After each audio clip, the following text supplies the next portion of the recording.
This engine certainly won't steam again. One of the first of the final generation of express steam engines to be claimed for the National Collection was 4073 Caerphilly Castle, the prototype of the Great Western Castle-class locomotives designed by Charles Collett. It was taken into Swindon Works upon withdrawal in May 1960 and given an exhibition finish, as it was to become the centrepiece of a new exhibition gallery in the Science Museum in Kensington, London. Naturally, such a prestigious event as its installation had to be recorded for posterity, and the Railway Roundabout team was asked to make a full record of the movement. This started at the old GWR goods depot at Park Royal in Acton, to which the locomotive had been brought by rail from Swindon via Paddington. Here we see her last moments on British Railways property as the journey through the London streets commenced. This took place one Sunday morning in July 1961. She'd been formally handed over to the Science Museum at Paddington by Dr. Richard Beeching as one of his first official duties on becoming chairman of the British Railways Board that summer. He wouldn't become a household name for another 2 years.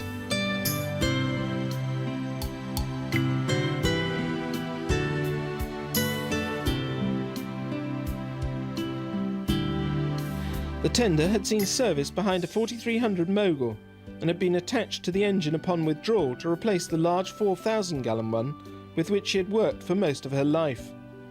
This brought her back to her 1923 condition, as she was fitted with one of these small tenders when first introduced.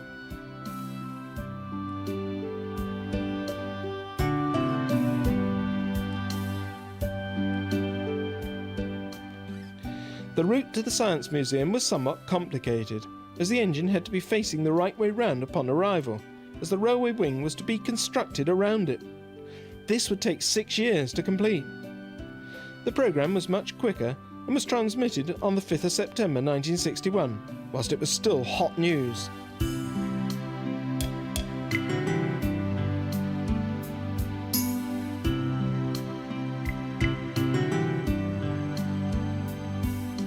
There were a few heart-stopping moments during the move, when it looked like the clearances might have been too tight, but the experts from Britain's #1 heavy haulage company of the time, the nationalised Pickfords, had got it right. The use of trailers with steering bogies at the rear helped immeasurably.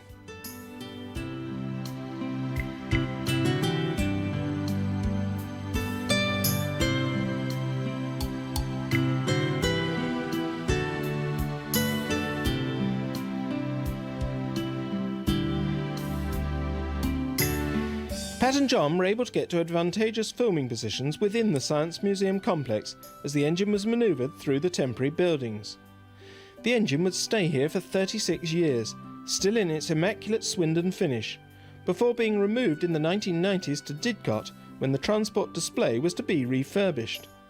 Then in the year 2000 she would return home, not to Kensington, but to the Science Museum's new exhibition simply entitled STEAM, at her birthplace, Swindon Works.